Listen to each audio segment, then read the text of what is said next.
Diante desse quadro absurdamente antidemocrático, o senhor depois sugeriu ao presidente Lula, pelo menos eu li na imprensa brasileira, que sejam feitas novas eleições na Venezuela.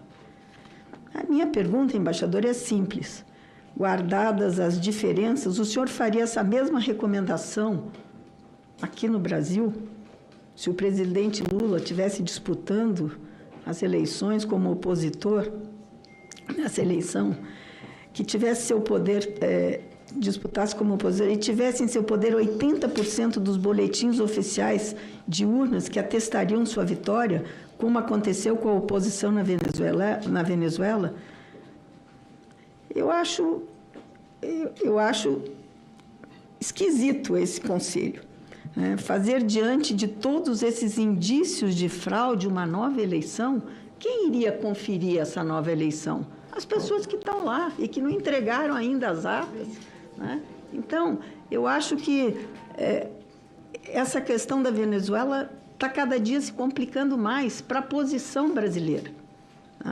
Porque o Maduro, ele diz que ganhou as eleições, mas ele não mostra as atas. E, portanto, o Brasil e a Colômbia, os dois esperando aí por essas atas que eu acho que não virão. Eu não fiz uma proposta, nós nunca fizemos uma proposta de novas eleições. Inclusive, é um tema, eu ouvi isso a primeira vez, não posso dizer de quem, se me permitir, mas foi de um não brasileiro, num desses muitos contatos internacionais. Mas como é que vamos resolver? Só se fizer novas eleições. E eu acho que, digamos, o que é curioso de novas eleições é que tanto um quanto o outro podia aceitar facilmente. Vocês ganharam. Se eles dizem que ganharam, ganhariam de novo. Bom, mas enfim, com uma supervisão. Não, porque a senhora mencionou um ponto importante, Vossa Excelência mencionou um ponto importante que eu quero abordar. Porque às vezes a gente passa por coloquial sem querer. Que é o importante que eu queria abordar. Nós achávamos muito importante, isso fazia parte, inclusive, do Acordo de Barbados, uma supervisão internacional forte. E a principal.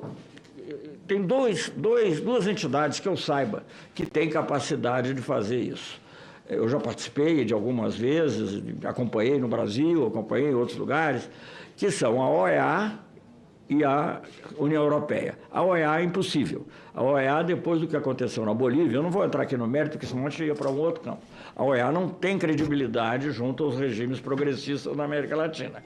Então, a União Europeia seria natural. Eu acho que a União Europeia cometeu um grande erro, porque ela foi convidada, mas ela manteve as sanções sobre era um qui pro quo, ela devia levantar as sanções. E ela manteve as sanções sobre algumas pessoas fundamentais, a vice-presidenta, o presidente do partido, aí o governo. Se foi pretexto um motivo, eu não tenho como dizer, mas foi oferecido um pretexto, de certa maneira, para ela ser desconvidada. E sem a OEA, ninguém tem, porque o próprio Centro Carter, que tem muita reputação, por exemplo, eu mencionei aqui, em 2004, nós fizemos o referendo revocatório. O Centro Carter tinha lá 17 pessoas. Não tem condição de fazer uma coisa. Dá lá uma opinião, olha e tal, mas não tem. Então, acabou que... Então, se houvesse novas eleições, teria que ser com uma verificação importante, sólida, robusta, mas isso implicaria também o levantamento de sanções por parte do órgão.